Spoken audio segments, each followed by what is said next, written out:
वो सिर्फ और सिर्फ आदरणीय फूल सिंह बरैया जी की वजह से इस मंच जिस हैसियत पे खड़ा हूँ, वो सिर्फ और सिर्फ आदरणीय फूल सिंह बरैया जी की वजह से इस मंच पर खड़ा हूँ। मुझे मालूम है 1990 में जब मैं एग्रीकल्चर कॉलेज में छात्र था, तब मुझे एग्रीकल्चर कॉलेज के हॉस्टल से लाकर राजनीति की ABCD सिखाने का काम आदरणीय बरैया जी ने मुझे किया। और मैं एक बार नहीं, दो बार नहीं, तीन बार ही नहीं, मैं चार बार विधायक और मंत्री आपके आशीर्वाद से बनता है। आज आपके बीच में ऐसी शख्सियत को टिकट मिला है हेमंत भाई और आपकी सभी भिंड की नेताओं की वजह से। और मैं आज आपको एक बात जरूर बताना चाहता हूं कि पहली बार जब हेमंत भाई पहला चुनाव यहाँ लड़ रहे थे, तब मुझे इनके चुनाव में जिम्मेदारी दी थी एक बेल्ट में, मसूरी बेल्ट की जिम्मेदारी दी थी। मसूरी के हमारे साथी जिनके घर में 18 दिन रुका, करू भाई हमारे करू भदौरिया जी ये विराजमान है, मैं इनके घर में 18 दिन रुका आदरणीय कटारे जी के चुनाव में। और सबसे बड़ी प्रसन्नता की तो बात ये है कि हमारे कटारे जी उस चुनाव में जीते और मध्य प्रदेश की सदन में पहली बार पहुंचे। दूसरी जिम्मेदारी मुझे यह प्रभारी के रूप में मिली आदरणीय बरैया जी के चुनाव में। मुझे लगता है कि पहला चुनाव अपन जीते, और जब से मैं सुन रहा हूं हमारे वक्ता साथियों की एक एक आवाज, एक एक शब्द, हर वक्ता ने एक बात यहाँ जरूर कही कि 35 साल से हम लोग कांग्रेस को यहाँ नहीं जिता पाए।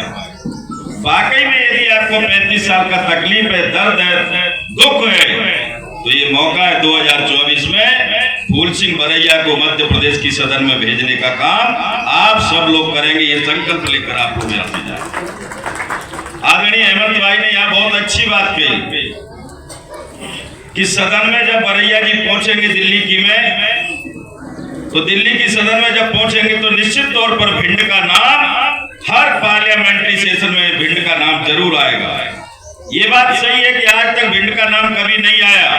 पिछले 35 साल से आपने यहाँ बहुत सारे मेंबर ऑफ पार्लियामेंट बनाए, लेकिन भिंड की नाम, भिंड की आवाज कभी सदन में गूंजी नहीं। मुझे पूरा भरोसा है कि बरैया जी को यदि हम सब मिलकर भेजेंगे तो निश्चित तौर पर भिंड का नाम मध्य प्रदेश ही नहीं देश की सदन में गुंजाने का काम बरैया जी करेंगे। मैं इस अवसर पर आप लोगों के बीच में ज्यादा बातें नहीं रखता हूं। मुझे मालूम है कि 11 बजे से लोग यहाँ बैठे हैं और काफी लंबा समय हो गया। सिर्फ मैं इतना आपसे निवेदन करना चाहता हूं, ये चुनाव बहुत महत्वपूर्ण चुनाव है।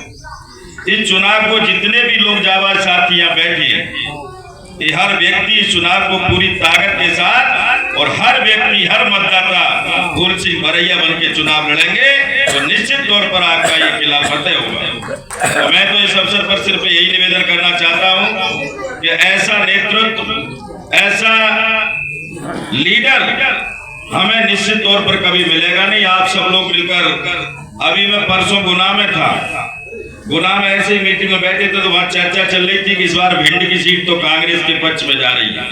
ग्वालियर चंबल में हमारी 4 सीटें, मुरैना, ग्वालियर, गुना और आपका भिंड, ये 4 सीटों में यदि कोई सीट जीतेगी तो सबसे पहले आपके भिंड की सीट जीतेगी। ये ग्वालियर चंबल समाज में एक आवाज पहुंच रही है। तो साथियों, इस अवसर पर मैं आपको अग्रिम बधाई देना चाहता हूँ, और मुझे लगता है ये यदि सीट जीतेगी तो आदरणीय वासुदेव भाई साहब और मुझे लगेगा कि मुझे 2 बार भिंड में कोई जिम्मेदारी मिली तो दोनों बार हम लोग किला फतेह करके आए, और ये सब आपकी ताकत के ऊपर होगा। आप सबका बहुत बहुत धन्यवाद। जय हिंद, जय भारत।